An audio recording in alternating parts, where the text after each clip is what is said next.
¿Qué tal, familia? ¿Cómo están? Espero que se encuentren muy bien. Estamos en otro capítulo más de su podcast favorito, El Último Escalón. Honestamente, el invitado que tenemos hoy no requiere presentación, aunque sí la vamos a hacer. Se trata de un personaje de talla internacional, una voz muy conocida por la comunidad del deporte en Latinoamérica, en especial el baloncesto. El coach Carlos Morales. Coach, es un verdadero honor tenerlo en la casa. No, al contrario, el honor es mío y te agradezco mucho la oportunidad. No, señor, de verdad que estoy muy complacido. Cuando se dio la charla con el coach Parra de la oportunidad que podríamos tener de tenerlo en la mesa, me volví loco. Me volví loco y traté de mesurarme en mis emociones, porque durante toda mi vida, bueno, yo practiqué el baloncesto, durante toda mi vida me la pasé escuchándolo, ¿no? Y jamás me imaginé tener la oportunidad de sentarnos en la misma mesa e inmortalizar una conversación para la gente, para que se inspire. Y mire, bueno, ya lo estamos haciendo. Bueno, que para bien sea. Que para bien sea, señor. Gracias por su tiempo. Bayamón, Puerto Rico. Sí, ahí empezó mi historia, ¿no? No nací en Bayamón como tal. No sé los que no conocen muy bien la isla de Puerto Rico. Sí. Es una isla bastante pequeña. Sí. Pero hay un área que se llama la zona metropolitana, que es la zona donde está la capital. Habita San Juan, Bayamón, Cataño, Carolina, Guaynabo, Santurce como un barrio de San Juan. Sí. Y en el tiempo en que mi señora madre iba a dar a luz, los hospitales en Bayamón, especialmente los públicos, no eran muy buenos. Ya. Entonces, Santurce queda a unos 15 minutos, como te dije, la isla es muy pequeña. Y todo está cerca. Y a pesar de que es otro municipio, Sí. queda a 15 minutos. Y entonces, Sí. a mi mamá la llevaron a dar a luz a Santurce. Yo Ya. nací en Santurce y mi acta de nacimiento dice Santurce, pero no viví ni un solo segundo allí, porque tan pronto me dieron de alta a mi señora madre y a mí del hospital, fuimos a Bayamón y Sí. ahí hice mi vida, ahí me crié. Coach, ¿qué recuerdos tiene en aromas, coach, de Bayamón?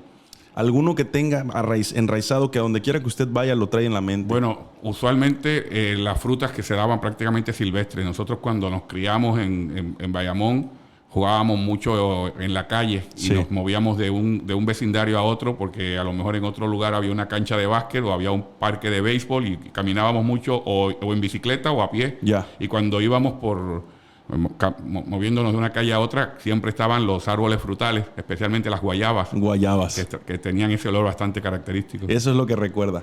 De su infancia, coach, ¿cómo percibe ahora como adulto su formación?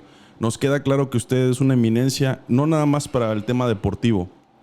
Usted habla de motivación, habla de inteligencia emocional, habla de formación, habla de ejemplo, de muchos valores. Y yo me pongo a pensar hacia atrás, ¿no? Me hubiese encantado poder disfrutarlo como amigo de infancia y ver qué pasaba con usted. ¿Qué tipo de formación ahora como adulto percibe que le dieron sus padres? Sí, yo pienso que ahora que lo pones como tema, y uno casi nunca empieza a pensar en eso hasta que no se lo traen, ¿no? Así Pero yo es. pienso que yo fui muy afortunado, no solamente por tener los padres que tuve, Sí. sino por tener los abuelos que tuve. Ya veo. Por tener la tía que tuve. Tuve varias tías, pero tuve una en específico, que cuando yo me criaba, hubo un tiempo en que me tenía que quedar en la casa de ella, porque Sí. mis padres ambos trabajaban Ya veo. en la semana. Sí. Y durante la semana yo iba a la escuela. Sí. Y en lugar de quedarme en mi casa, la de mis padres, Sí. de lunes a viernes me quedaba con mi tía. Sí. Y el viernes me iba a buscar mi padre y pasaba el fin de semana con ellos y volvía el lunes. Bueno, mi tía fue muy importante porque precisamente en el fin de semana me pasaba yo con mis amiguitos en la calle y agarrábamos todos los vocablos de la calle y hablábamos mal y pal y esto y parábamos, ¿no? Y ella siempre decía, para, esto, pronuncia las S. Sí. Entonces, a mí me molestaba muchísimo como niño, ¿no? Sí. Que me corrigiera tanto. Y después Sí. me di cuenta que gracias a ella y a mi mamá, porque mi mamá también era bastante perspicaz y bastante directa en cuanto a esto, Sí. es que luego tuve la carrera que tuve, la profesión que tuve Sí. de comunicador, porque Correcto. yo no estudié comunicación social ni nada. Sí me enseñaron desde temprano mis padres a tratar de hablar de la manera más correcta posible. En su formación profesional yo vi por ahí que estudió negocios y educación física, ¿cierto, Sí. coach? Y me causa bastante intriga, se lo digo porque es algo similar a lo que pasa conmigo. Yo no estudié comunicaciones. Entonces, de una rama, estoy brincando a esto, ¿no? Y digo, jamás me voy a comparar con su trayectoria, pero me pareció curioso cómo brincó de un lado a otro.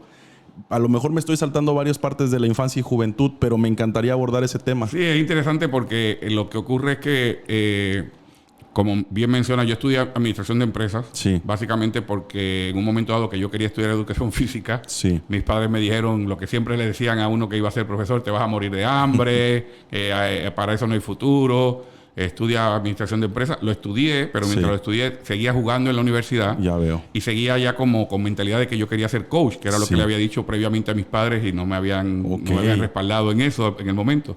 Pero luego se da que yo entro, cuando me gradúo, no entro directamente a trabajar en contabilidad, que fue de lo que me gradué, Sí. sino que se abrió un espacio en el club de básquetbol de la comunidad, Sí. en Torrimar, en Guaynabo. Ok. Y empiezo a trabajar en ese club. Y estando en ese club, se me acercan los padres del club de que el colegio que ubicaba en esa misma urbanización, que Sí. eran los Maristas, el colegio Marista, Marista. Aquí también en México hay maristas. sí, pues ellos habían perdido a su entrenador y profesor de educación física, y Ya querían veo. que yo me fuera a entrevistar con el hermano director. Ok. Me fui a entrevistar y el hombre me dice: bueno, lo que falta es que me traiga la licenciatura suya y demás. Y le digo: no, pero es que yo no soy profesor. A mí me invitaron aquí pero yo no soy profesor. Y entonces el señor dice: bueno, vamos a hacer una cosa. ¿Usted estaría dispuesto a... Nosotros hacemos un horario para Sí. que no entre al colegio hasta las 10:30 de la mañana, Sí. y de 8 a 10 usted va a la Universidad Católica aquí Sí. y hace los cursos de pedagogía y Uf, educación física? excelente oportunidad. Sí, me tomó unos 2 años terminar esa segunda carrera. Entonces, por eso es que aparezco con administración de empresas Y educación física. Pero yendo propiamente a las comunicaciones, lo que ocurre es que en el 1994 Sí. yo era director atlético en una universidad, la American University en Ok. Puerto Rico.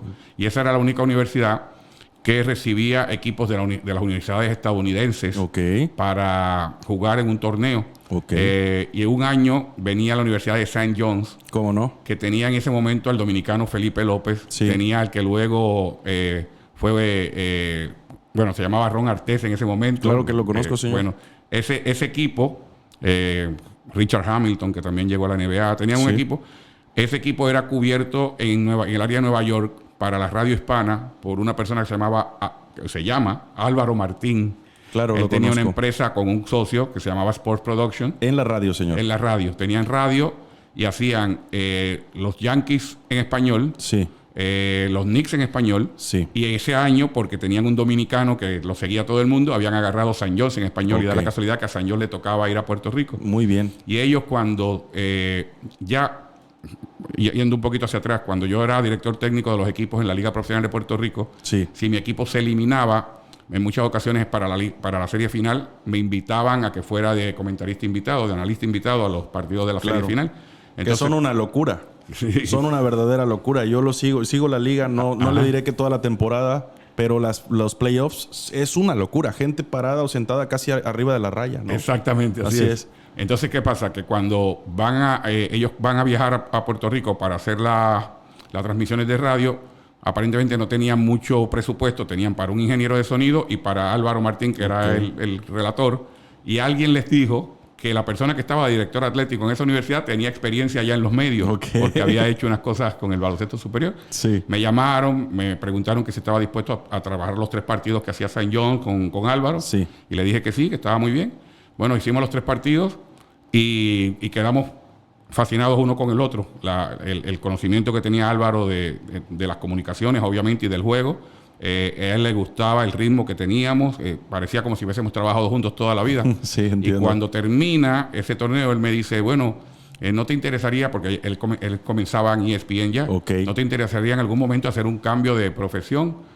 Y le digo: no, honestamente en este momento no, porque en ese momento yo era director atlético de la universidad, Sí. dirigía en Puerto Rico, dirigía Sí. en Venezuela y dirigía Sí. el equipo nacional. O sea, Sí.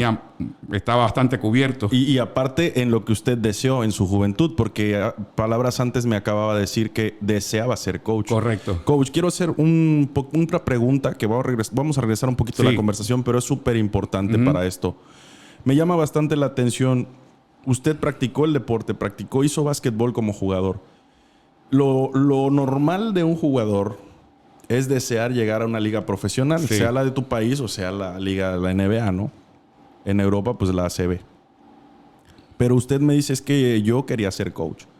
Primer pregunta, ¿cuál fue su contacto con el baloncesto? Y después, ¿cómo fue que decide visionar su trayectoria hacia ser coach? Bueno, yo comencé jugando como la mayoría de mis compañeros de esa época.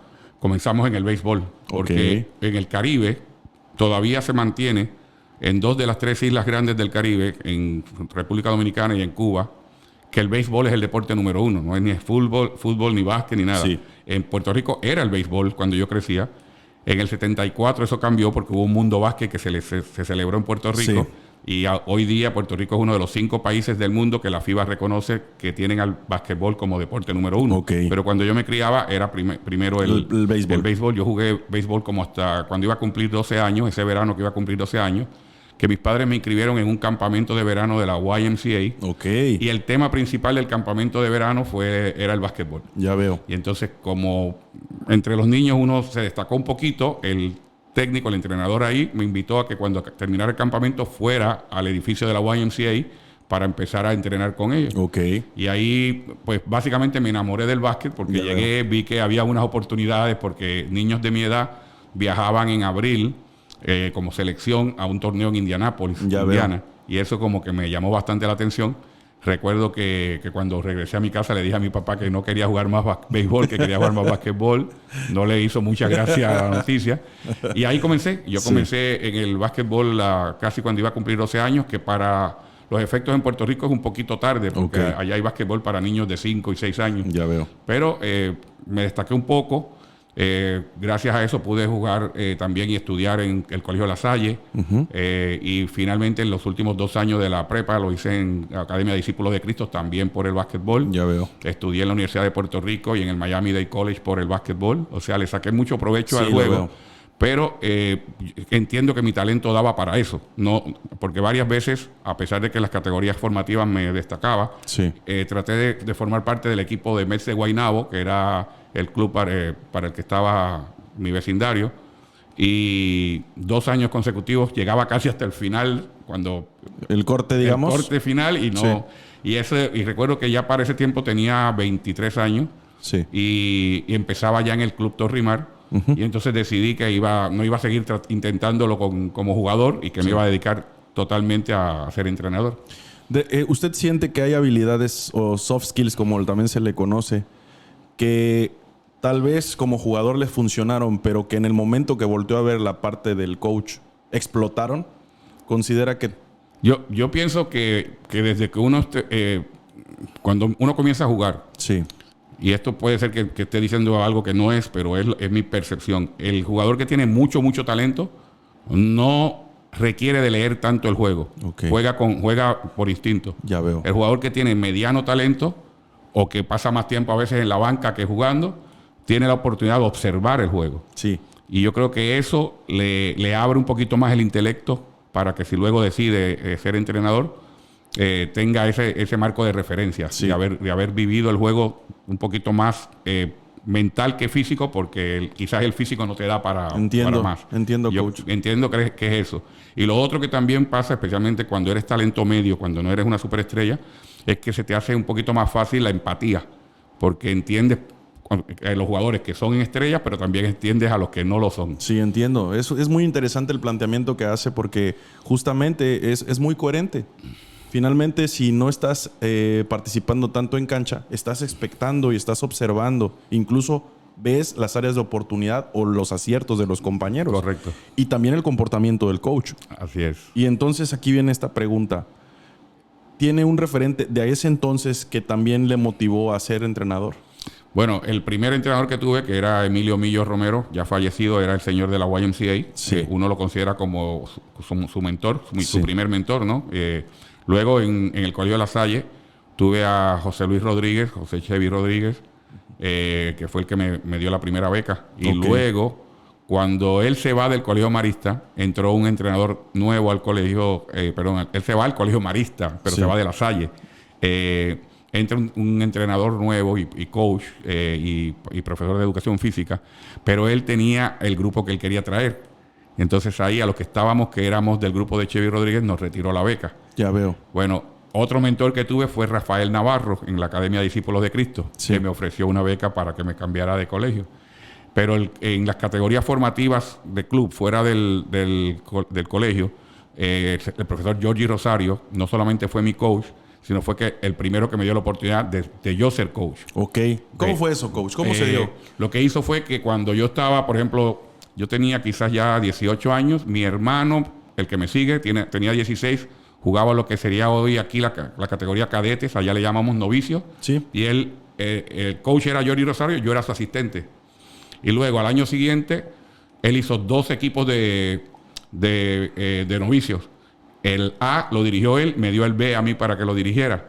Entonces, cuando yo sube a la liga como entrenador principal del equipo de Guaynabo, me recluta a mí para que sea su asistente ya en la liga profesional. O sea, todas esas oportunidades de dar el salto de jugador a entrenador, el que me las dio fue Georgie Rosario. Y él, perdón.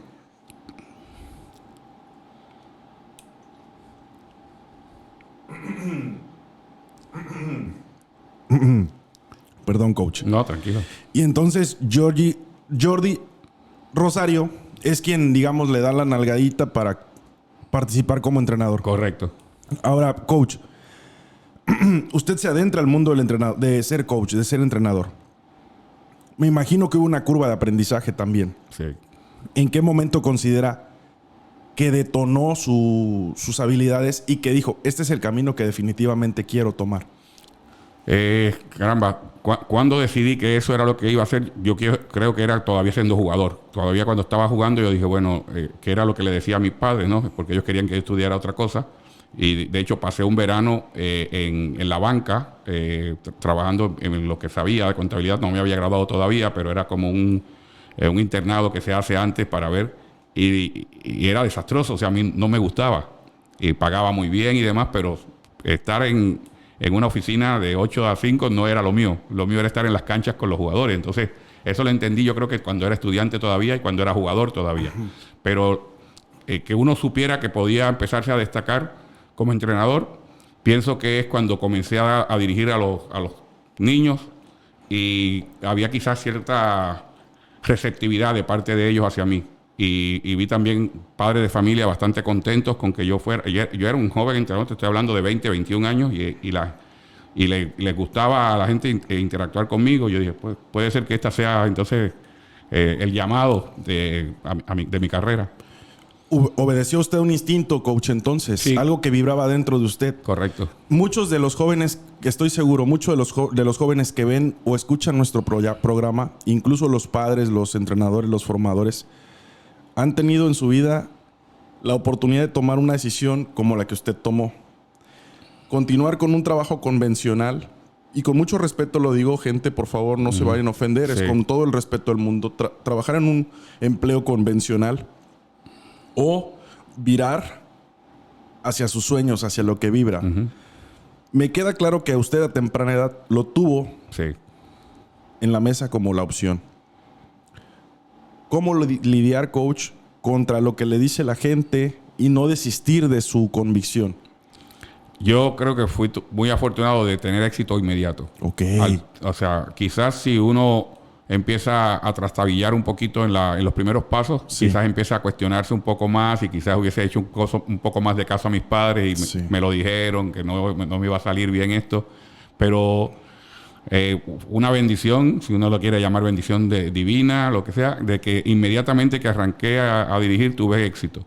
Y creo que se me dieron los pasos muy rápido también de entrenador de infantiles a entrenador de juveniles a preselección nacional y así por el estilo. Las cosas como que se iban dando una detrás de la otra. Sí. Y eso pues te refuerza de que estás tomando una buena decisión. Claro que sí. Y aparte respalda, ¿no? A título personal refuerza y pone más convicción, pero también credibilidad en el entorno. Entonces Correcto. se empieza a cuestionar cada vez menos. Seguro. Coach, ¿cuál fue la fórmula que usted considera que le brindó ese éxito temprano? ¿Cuál considera que fue la fórmula? Yo tuve la oportunidad de tener varios entrenadores en mi vida y ver otros entrenadores también. Y sabía lo que me gustaba, cómo me trataran a mí como jugador y lo que no me gustaba. Entonces yo traté inmediatamente de ser lo más firme posible, especialmente en las enseñanzas de los fundamentos y las destrezas del juego, pero ser lo más amigo posible de mis jugadores. Ok. En el sentido de tratar de siempre levantarle la moral y nunca tratar de de pisotearlos. Sí, entiendo. Y sabía que había varios entrenadores en ese tiempo que no compartían esa idea. Ya veo. Porque en Puerto Rico se admiraba mucho en ese momento al entrenador fogoso. Por ejemplo, en ese momento estaba en su apogeo Bobby Knight en Indiana, que era un tipo que insultaba a todo el mundo y demás, y era muy gritón, temperamental. y peleaba con los árbitros y todo ese tipo. Y la gente pensaba que eso era ser un coach. De hecho, recuerdo ya en la liga profesional un amigo mío, Dani Ortiz, que era un entrenador muy bueno, en los entrenamientos era fenomenal, en la preparación del juego era fenomenal, pero cuando comenzaba el juego se sentaba y simplemente se levantaba para los tiempos o para la sustitución, pero se sentaba, dirigía así tranquilo. Sí. Lo mataban en las redes, no había redes, lo mataban en los periódicos, la porque radio. este tipo no tiene pasión, no entrena, porque pensaban que había un solo modelo y era el gritón. Sí. Y tratamos de romper ese modelo y yo creo que funcionó. ¿Cómo comprende usted el concepto de un paradigma, coach? Con el planteamiento que me está haciendo y que ha estado haciendo desde que iniciamos la conversación. ¿Cómo lo comprende usted? El coach Morales, ¿cómo comprende lo que es un paradigma? Bueno, de por sí paradigma es contradicción. Sí. La contradicción que viene de que algo que se supone que ocurra, no ocurre. Okay. O algo que no se supone que ocurre, de momento ocurre. O sea, Okay. los paradigmas son contradicciones. Y hablando precisamente de lo que te estaba mencionando anteriormente, Sí, señor. este puede ser un paradigma. O sea, ir en contra de la corriente, de lo que todo el mundo piensa Sí. que debe ser lo correcto, y uno cambiar el rumbo y que sí le pueda funcionar. Coach, gracias por esa pregunta tan puntual que le hice. Una gran respuesta que seguramente va a nutrir a mucha gente. Yo quiero preguntarle, si fuera del baloncesto, para su etapa como entrenador, en esta curva de aprendizaje donde empezó a tener éxitos, usted tuvo referentes, coach, referentes musicales, referentes de alguna película, de alguna conducta de un personaje de su comunidad, de un familiar, de un amigo. ¿Qué referentes tuvo que sumaron adicional a lo que ya hablamos del baloncesto? Bueno, está la parte deportiva que habíamos hablado anteriormente y te hablo de que Jordi Rosario fue un referente en términos de imitar en muchas cosas que yo quería hacer porque eran muy buenas, pero si hablamos del contexto general, del contexto de la vida, mi padre. Mi papá es el referente número uno. Yo desde niño siempre admiraba esa figura, admiraba a ese señor y quería ser como él. Si me permite indagar un poquitito más en eso, ¿qué observaba de su padre que hoy en día funciona como el credo para el coach Morales? Una persona recta, una persona sumamente amable, una persona honesta y siempre tenía como norte el trabajo. Muy bien. Y aparte de eso, hacía lo que fuera porque su familia estuviera bien. Y yo pues siempre admiré mucho a mi padre, que lo acabo de perder hace un par de años Lo solamente. lamento bastante, coach. Pero ese fue realmente el modelo a seguir. Pues qué interesante, porque justamente eso es lo que se percibe de usted. La comunidad latina lo percibe. O sea, no solamente cuando habla de baloncesto, cuando ha tenido oportunidad de contactar con gente que su servidor conoce en alguna clínica, en alguna intervención, hablan de usted de manera hablan con mucha coherencia. Lo que se ve en la pantalla, lo que se escucha, es lo que percibimos en lo cercano. Y creo que esa coherencia hoy en día es muy difícil de conseguir. Y ejemplos como el de usted, coach, me estoy atreviendo a opinar, son los que vale la pena que levantemos la mano y los pongamos como ejemplos. Creo que la sociedad hoy en día necesita más referentes de ese tipo. No solamente los talentos, lo efímero que nos muestran las redes sociales, sino los verdaderos valores, lo que construye una sociedad, lo que construye tejidos sólidos y piso firme para que las generaciones crezcan. Perdón, me emocioné y me explayé un poquito. Coach, vamos a hablar un poquito ahora sí de logros. Yo encontré que usted ganó 2 veces la Liga Superior, sí, con Vaqueros, ¿cierto? No, con Atlético de San Germán. Perdón, Atlético de San Germán. Estuvo 10 años en la selección nacional de su país, en la mayor, ¿no? Sí. Pero también ha estado en categorías formativas. En todas las categorías, coach, según lo poco que pude investigar. ¿Cómo mantener la vigencia con un baloncesto tan evolutivo? ¿Cómo entender el básquetbol y acoplarse de manera inmediata para lograr esa permanencia? Fíjate, cuando yo crecía, escuchaba mucho a personas de la rama de la medicina, sí, que decían que el médico que dejaba de estudiar se anquilosaba y ahí mismo empezaba a ser ineficaz. Ok. Y yo pienso que eso aplica al deporte también. El entrenador que se cree que ya lo sabe todo y que tiene todas las respuestas contra todo lo que pueda ocurrir en una cancha de básquet, está abocado al fracaso, porque el baloncesto es un deporte tan y tan cambiante. No sé si pasa en otros deportes como pasa en el básquetbol, pero una vez una clínica a las que fui, el entrenador decía que en el básquetbol lo que es verdad hoy es mentira mañana. Ok, qué interesante planteamiento. Sí, y entonces eso hace que uno tenga que estar continuamente estudiando. Yo por un tiempo estuve inactivo de la dirección técnica como tal, porque en el 2000, cuando empiezo a trabajar con ESPN, me desligué un poco de dirigir. Sí tenía los equipos de categorías formativas en Orlando, que fue donde me mudé con mi familia.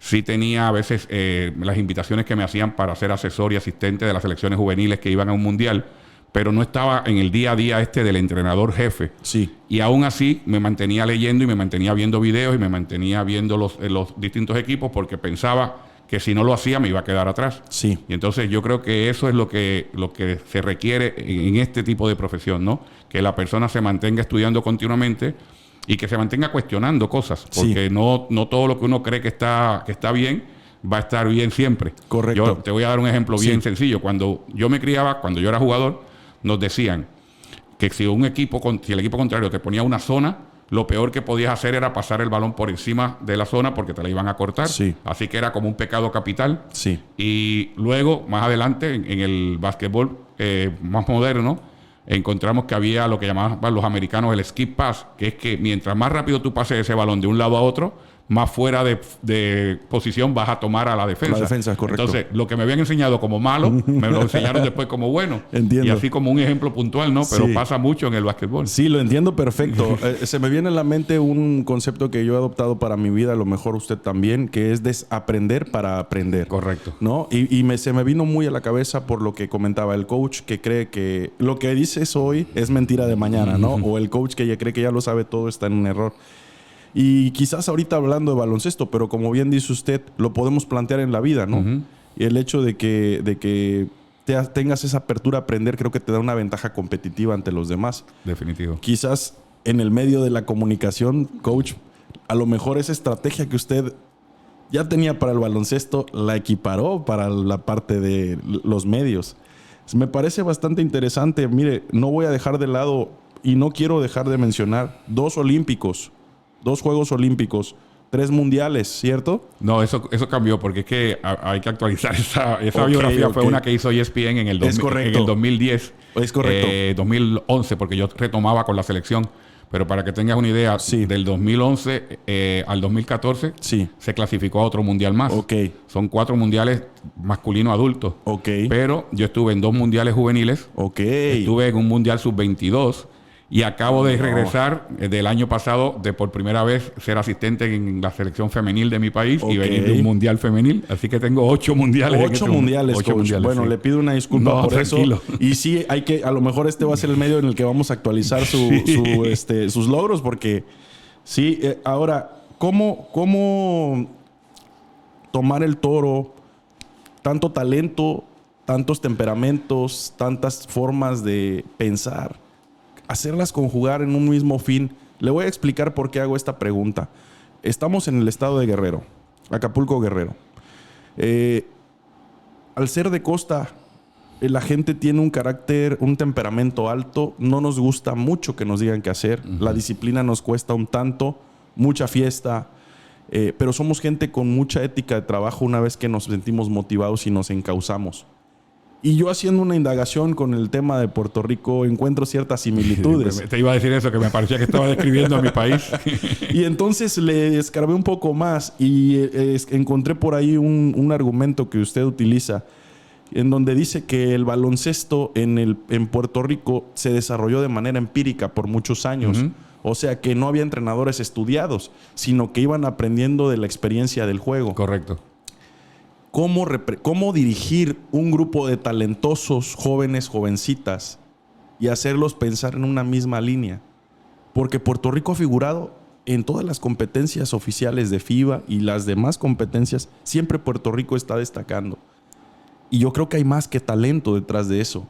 Y quisiera saber un poquito de... Bueno, en términos generales, Puerto Rico tuvo mucha suerte de que cuando comenzaron su liga, estoy hablando de los años 30 o 40, cuando ninguno de nosotros pensaba haber nacido, hubo mucha influencia de los estadounidenses por la cercanía que hay. Pasa acá en México también con la parte norte, pero con Puerto Rico llegó el momento que a la liga que hoy día es profesional, en aquel tiempo era la liga superior solamente, pero era considerada amateur, llegaban en el verano, que era cuando se jugaba la liga, entrenadores o de NBA o del baloncesto universitario, que fueron los que dejaron la huella para que los que iban creciendo allá se hicieran entrenadores.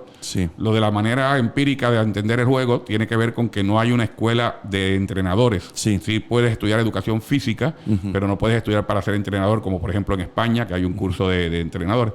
Por lo tanto, el entrenador que tiene mucho deseo o se acercaba a uno de estos entrenadores estadounidenses que llegaban, o quizás a un entrenador puertorriqueño veterano que ya hubiese estudiado con un estadounidense, o como en el caso nuestro, viajábamos todos los octubres, nos íbamos para Estados Unidos a una universidad distinta, a estar 10 o 15 días con un entrenador para aprender su filosofía. Muy bien. Entonces, de esa forma era como uno aprendía. Pero yendo puntualmente a cómo se puede lidiar con 12 o 15 personalidades distintas, creo que es la parte que has hecho la pregunta de lo que es lo básico del entrenador en el básquetbol específicamente.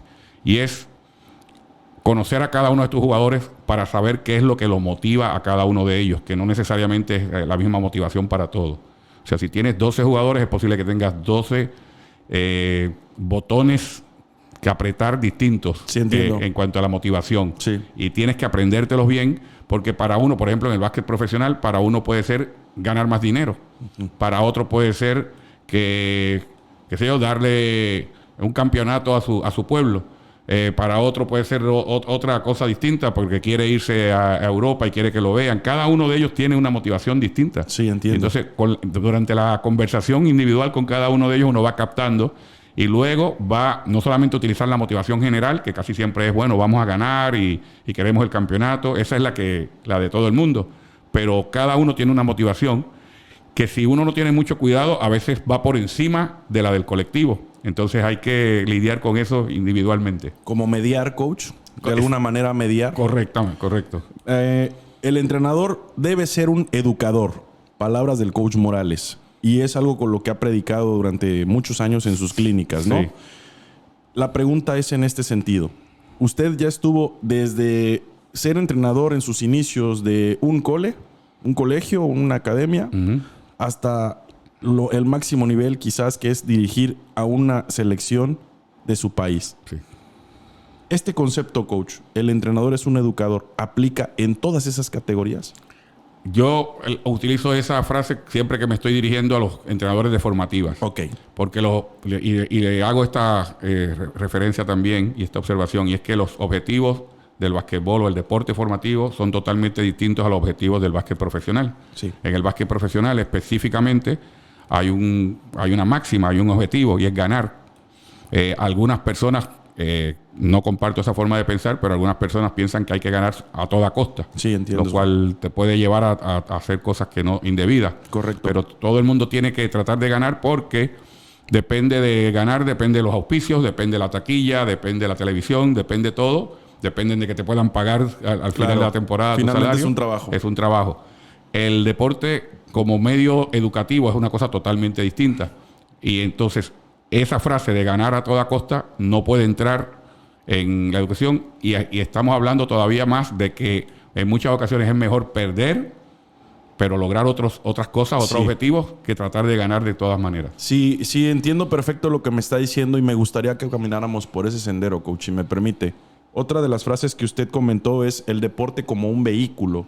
Hablando y aterrizando el concepto, por favor, también a la gente que nos escucha, de categorías formativas, ¿no? Coach, ¿cómo lo podemos desarrollar? ¿Qué le podemos decir a la gente, los padres, los formadores, los tutores, para que comprendan el deporte como un vehículo? Sí, es un vehículo que se utiliza para la formación integral del individuo.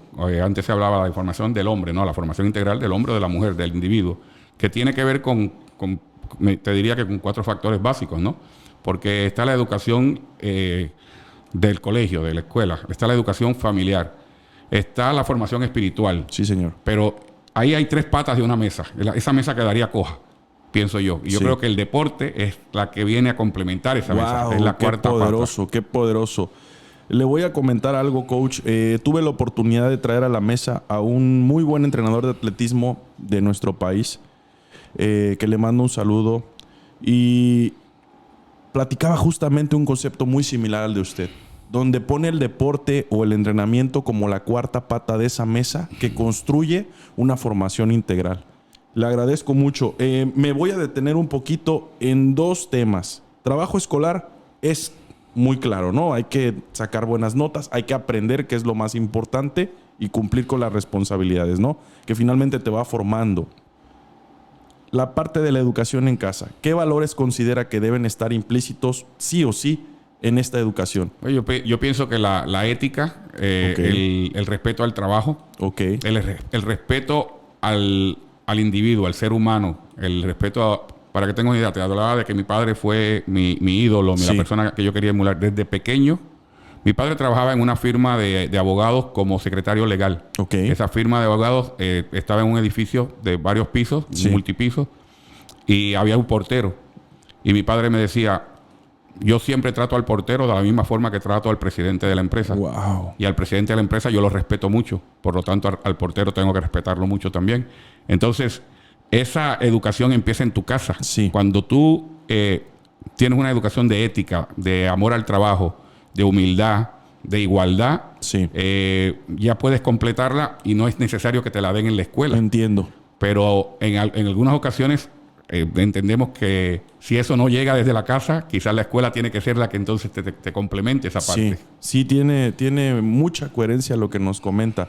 En ocasiones yo he dicho, incluso en el trabajo, en la vida laboral, hay jovencitos recién egresados que no saben saludar. Saludar, coach. Exactamente. Sí, y no lo pongo como crítica. Es una situación que se vive. Y a lo mejor uno que los está recibiendo, hay que aportarle desde la empatía y el respeto, incluso el amor.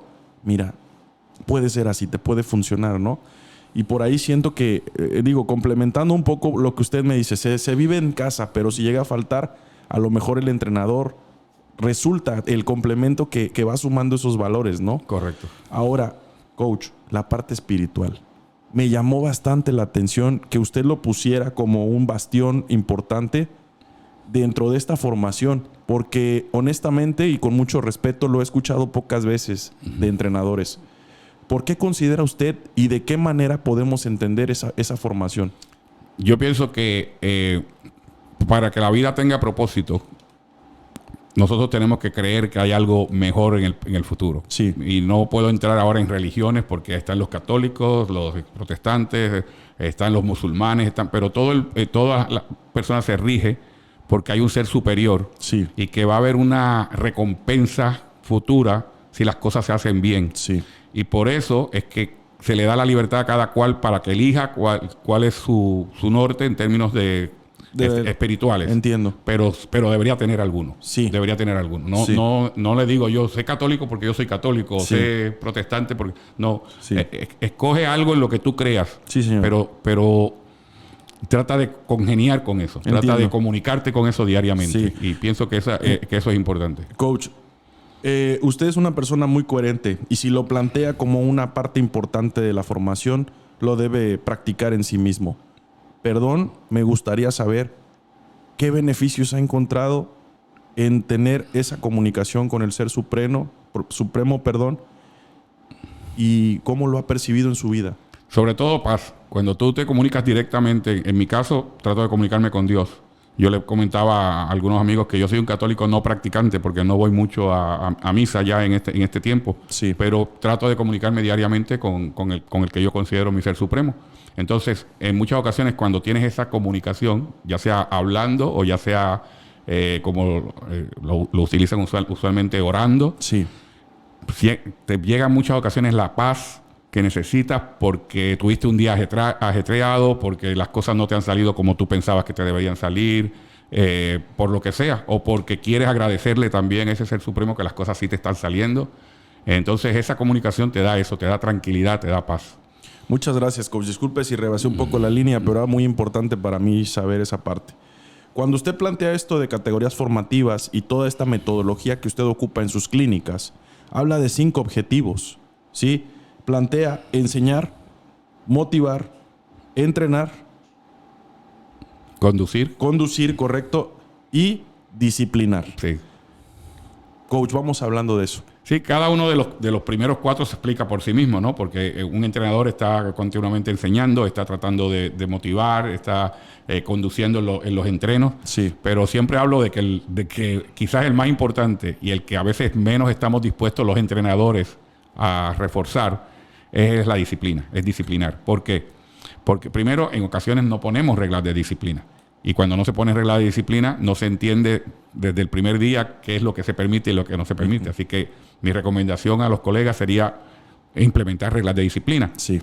No tienen que ser muchas, tienen que ser las que usted cree que son importantes para que el grupo funcione. Bien. Por ejemplo, llegar temprano a los entrenamientos. No ausentarse sin causa justificada. En los partidos no tener discusiones con los árbitros. No enfrascarse en discusiones con el rival. En los entrenamientos, no minimizar a un compañero. Esas serían 5 reglas. Sí. Pero si esas 5 reglas, alguna de ellas se rompe, tiene que haber también un efecto, tiene que haber una decisión que se tomó previamente y que se le hizo saber a los jugadores para que sepan que estamos todos en la misma página. Sí. Y que si esas cosas ocurren en algún momento dado y ya está el castigo implementado, tener la fortaleza de espíritu de dejarlo, de hacerlo, si Sí. viene, porque le doy el ejemplo, lo he dado en las clínicas, de que tú tienes unas reglas de disciplina específicas, pero el que te faltó a 2 entrenamientos consecutivos fue tu mejor jugador, y mañana juegas contra el equipo rival al que le quieres ganar y demás, y ya tú pusiste que si faltas a 2 entrenamientos estás fuera de un partido. ¿Estás dispuesto a seguir las reglas o no? Porque, o sea, no solamente a seguir las reglas, a enfatizar la disciplina o no. Porque si no lo haces, ya le estás enviando un mensaje bastante flaco a tu equipo. Claro. Le estás dejando saber que si fulanito, que es un mejor jugador, va a tener un trato distinto Sí. al que tenemos el resto. Entiendo. Y me parece fascinante cómo lo aborda usted, porque incluso lo podemos traspolar a la vida, ¿no? Cuando como padre o tutor no le pones las reglas de la casa a la cría, pues la cría va a hacer lo que quiera. Correcto. Y después, como le dices, estás mal, ¿no? Sí. Ya entra una alegoría como que si es mi criterio o es tu criterio. Y ahora en la vida laboral lo mismo. Si no hay reglas desde un principio, un planteamiento formal que lo conozca la gente, pues ¿cómo le dices, oye, mira, esto está fuera de lugar, ¿no? Correcto. Me parece muy importante y creo que podríamos ponerlo en cualquier situación de la vida. Coach, si me permite, vamos abordando el año 2000. Retomando, ¿verdad? Sí. Porque mire, fue un preámbulo de yo creo que más de 20 minutos, pero bastante agradable y nutritivo. Año 2000, ya me platicó usted que tuvo un acercamiento en la radio. Sí. Así comenzó, digamos, en los medios, pero previo a eso ya estaba narrando partidos. Correcto. De los playoffs de la Liga Nacional. Ahora bien, llega en el 2000 el asunto de ESPN.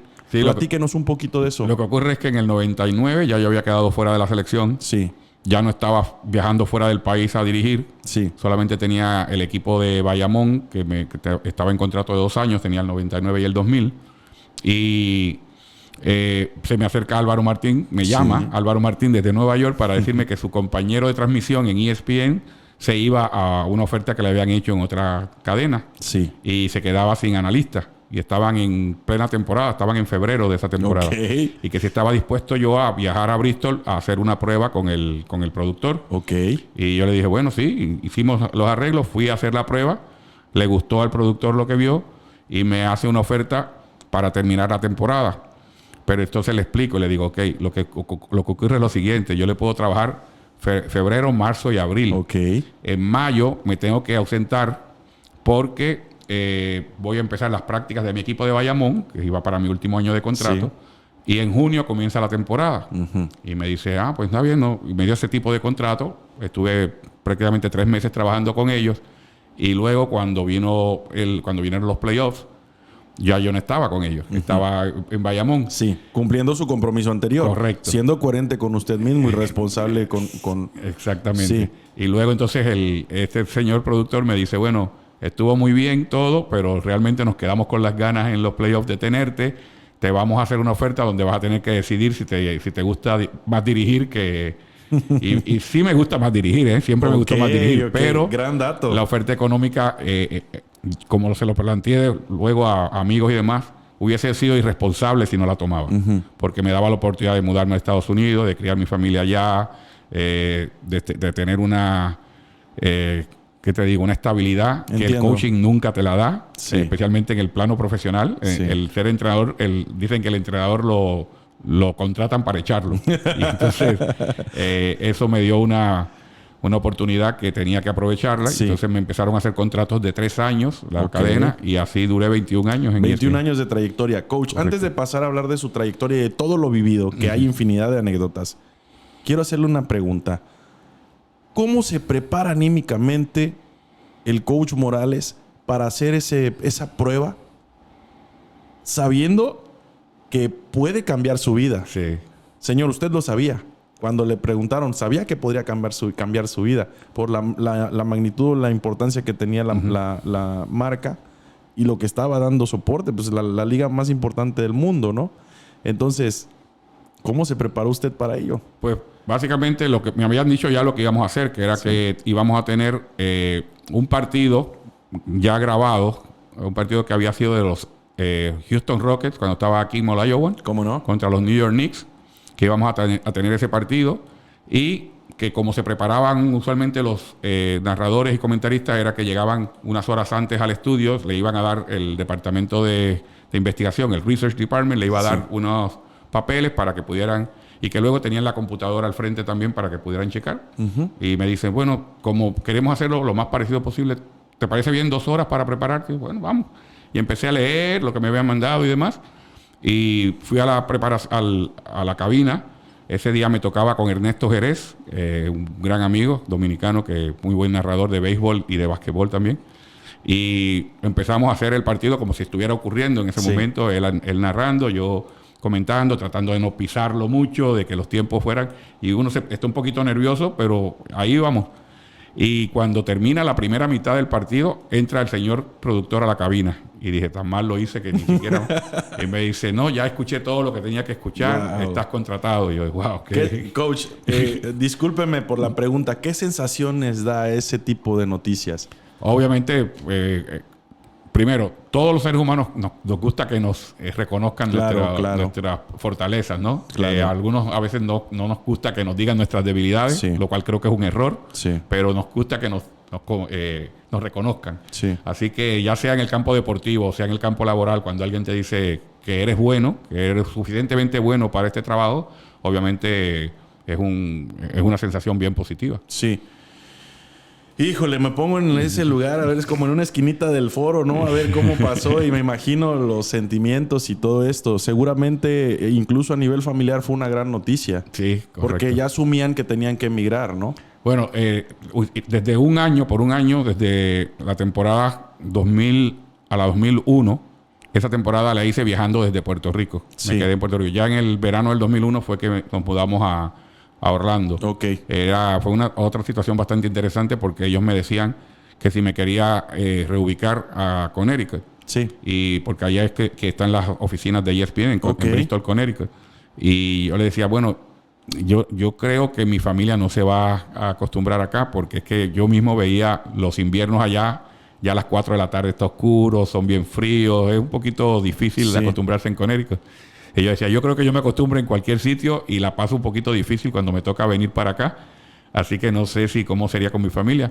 Le digo, yo les puedo acortar un poquito la distancia. Me dicen, ¿y eso qué es? Y yo digo, no, me mudo a Orlando y ustedes me siguen volando desde Orlando hasta donde me manden, a Connecticut o a las canchas, porque en aquel momento hacíamos un partido al mes desde las canchas y el resto de los partidos lo hacíamos desde cabina en Connecticut. Y entonces me dicen, bueno, la cuestión es que hay un dinero que se asigna de relocalización, pero es solamente si te vienes para acá. Y yo, no, quédense con su dinero, no tengo problema, si me permiten ir a Orlando. Y me dijeron que sí, y entonces me reubiqué en esa área. ¿Así lo arregló? Sí, así lo arregló. Pues fue un gran arreglo. Sí, definitivamente. Correcto. Coach, en ese momento, ¿pasó por su mente, por su pensamiento el miedo? No, fíjate, esa es una pregunta que me hacían bastante también, especialmente mis colegas cuando entré a ESPN. Me decían que si estaba nervioso, que si, cómo... Y yo le decía, es un poquito difícil estar nervioso, estar sentado hablando de lo que te gusta. Lo único que te puede poner nervioso es que vayas a decir algo incorrecto. Es lo único que puede ponerte un poquito... tenso, ¿no? tenso. En esa situación, sí. Pero fuera de eso, el hablar ante las cámaras de lo que a ti te gusta y de lo que crees conocer bastante bien, Sí. no puede ponerte más presión que ser un entrenador ante 20,000 personas o estar en una olimpiada y lo decía con humildad, no lo decía Claro, para claro, vanagloriarme, coach, pero es así, o sea, Sí. no había presión alguna en eso. Entiendo, y justamente por eso hice ese planteamiento. Usted, de manera consciente para ser coach, pero inconsciente para estar en los medios, tuvo una preparación y un bagaje amplio para trabajar bajo presión. Correcto, así es. Entonces, estoy seguro que para cuando llegó al micrófono y una computadora y aire acondicionado y botanita la que gustes, ¿no? A Así lo mejor es. algún asistente. Sí. Creo que pues venía muy bien. Venía muy bien, exactamente. Así es. ¿Qué considera que fue el reto más grande al que se enfrentó ya trabajando para esta cadena? ¿Cuál fue?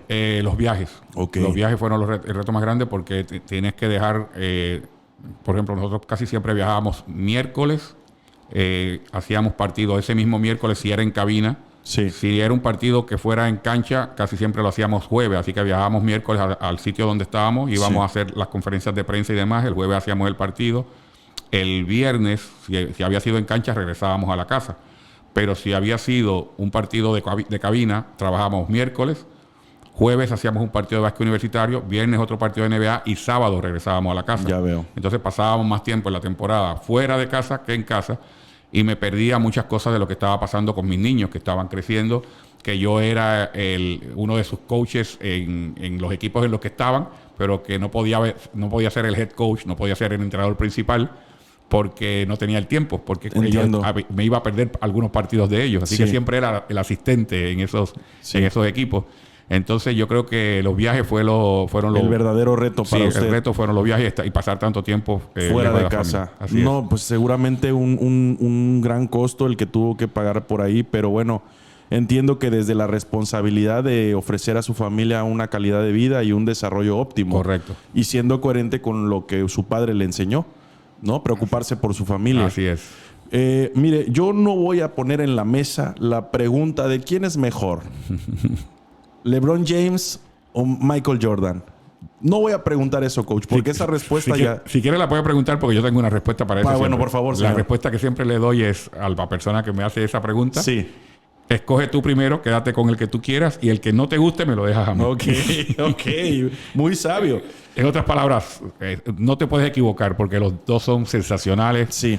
Cada cual en su época y en su era ha hecho grandes cosas en el básquetbol. Sí.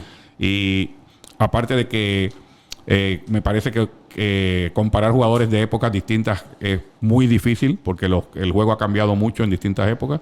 Entonces, hay que disfrutárselos a los dos. Yo me disfruté a Michael Jordan y ahora me estoy disfrutando a LeBron James. Muchas gracias. Fíjese que yo honestamente, digo, ahorita ya me lo contestó, pero más bien quisiera preguntarle, no del personaje o jugador o estrella que estamos viendo en cualquiera de las dos, figuras, ¿no? Quiero preguntarle de la ética de trabajo y no nada más de ellos, de algún jugador que usted considere su ética de trabajo era sobrenatural y por eso adjudico el resultado que tiene o que tuvo.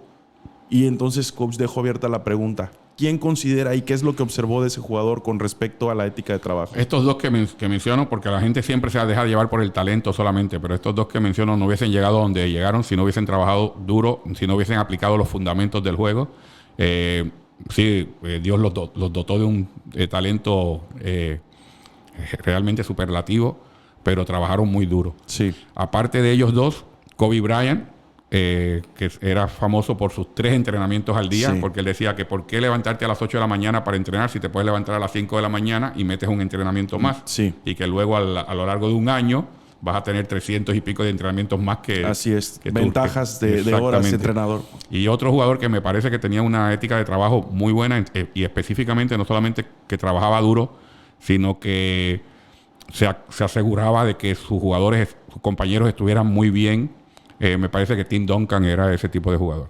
Yo soy Sports desde siempre, coach. Disfruté bastante a Tim Duncan en todas sus etapas. Disfruté bastante al coach Greg Popovich, Tony Parker. Me disfruté bastante esa generación y las anteriores, y por supuesto que estas también. Mire, de básquetbol usted ha hablado bastante en muchas entrevistas. Quiero hacerle unas preguntas respecto al éxito y si gusta, con eso vamos terminando la entrevista. Perfecto, ¿cómo no? Señor, ¿qué es para usted el éxito? Esa es una buena pregunta. Yo creo que el éxito es relativo, obviamente, porque por lo que puede ser éxito para una persona, puede ser que para otra no lo sea. Lo voy a explicar un poquito más como me lo explicó un amigo, el coach Sergio Hernández, argentino, que tuvimos la oportunidad de trabajar juntos este año en Puerto Rico. Él dice que él va a una olimpiada y ve a un equipo de basquetbol llegar segundo y casi no querer la medalla de plata, estar súper molestos, porque ellos pensaban que era oro lo que iba. Pero luego ven unos maratonistas y ver un maratonista que llega a 80 y llega a la meta y llega celebrando y los brazos, porque él acaba de bajarle 2 segundos o 3 segundos a su récord anterior. Entonces, yo creo que el éxito no es otra cosa que el tú estar satisfecho contigo mismo. Que el éxito es tú sentirte que pudiste dar el máximo que diste y que los resultados fueron los que te podían hacer feliz a ti. Sí. Independientemente de lo que piensen los demás. Muchas gracias. Si equiparáramos una fórmula de 5 o 4 elementos para lograr el éxito o componer el éxito desde el planteamiento que nos hace, ¿cuáles serían estas? Pasión por lo que haces, estar dispuesto a trabajar duro, rodearte de buenas personas que te ayuden a echar para adelante, no hacerle caso a los que dudan de ti. Siempre van a haber los que te van a apoyar y siempre van a haber los que te van a dudar de ti. Mucha gente dice que, y específicamente creo que en una ocasión Michael Jordan decía que a él lo motivaban todos los que decían que él no podía llegar o que no podía hacer, y siempre se habla de la historia de que en la prepa se quedó fuera un año del equipo. Entonces hay una motivación que es la de hacer quedar mal a los que dudan de ti. Yo creo que esa motivación no es tan positiva, no es tan fuerte como hacer quedar bien a los que creen en ti. ¡Wow! La otra cara de la moneda. Exactamente. Sí. Y yo creo que si juntas esos factores, vas a ir en camino al éxito. ¿Cuál es el precio del éxito para el coach Morales? Señor, usted es una persona exitosa y no nada más por los logros que tiene, por lo íntegro que es y lo que ofrece como ser humano. ¿Cuál ha sido el precio del éxito para usted? Pues honestamente yo no creo que si uno tiene lo que te acabo de hablar como norte en su vida, uno siempre trabaja cómodo. Uno siempre, porque eres consistente con tu forma de pensar y de actuar. No hay un precio. Entiendo. No estás pagando un precio. Quizás que el que te mencionaba anteriormente, un precio puede ser que en algún momento dado te tengas que alejar de tu familia. Sí. Que en algún momento dado no estés en la ciudad que te gustaría estar, o algo así le pasará a alguien. Pero no es un precio que estás pagando, porque si tú eres consistente, estás haciendo cosas que te gusta hacer, estás rodeándote de las personas que te gusta rodearte, y si el éxito llegó sin tener que pagar un precio grande. Entiendo, señor. Muchas gracias. Una última pregunta y si gusta, con eso nos despedimos. ¿Qué le dice a Carlitos Morales, ese jovencito que en algún momento se atrevió a dejar lo convencional, convencido, pero me imagino con temor y con todo en contra, al día de hoy, con todo lo que ha logrado, coach, y el ser humano tan increíble que es? Bueno, a mi persona, siendo mucho más joven, le hubiese dicho, lánzate, inténtalo. Siempre está la oportunidad. Si no, lo peor que puede pasarle a un ser humano no es intentarlo y no lograrlo, es no intentarlo. Y yo creo que a mí me salió bien eso. O sea, a pesar de que, como te dije, mis padres no tenían... Si te digo que tenían dudas, me quedo corto. Okay. Y que yo respetaba mucho a mis padres. Y como te digo, mi padre era mi ídolo. Sí. Pero aún así pensé que lo que yo estaba haciendo tenía lógica, tenía razón de ser, y por eso me lancé. Así que eso es lo que le hubiese dicho al que estaba, que creo que lo hizo. Muchas gracias, coach. Agradezco muchísimo su tiempo. Discúlpeme, por favor, si de repente me rebasé un poquito la línea, Yo quería que la pasara bien y espero así haya sido, señor. Pues si ese era el objetivo, lo lograste porque realmente la pasé muy bien y te agradezco mucho de nuevo la oportunidad de estar acá. No, señor, encantado. Bueno, gente, pues muchísimas gracias. Nos vemos en un siguiente capítulo.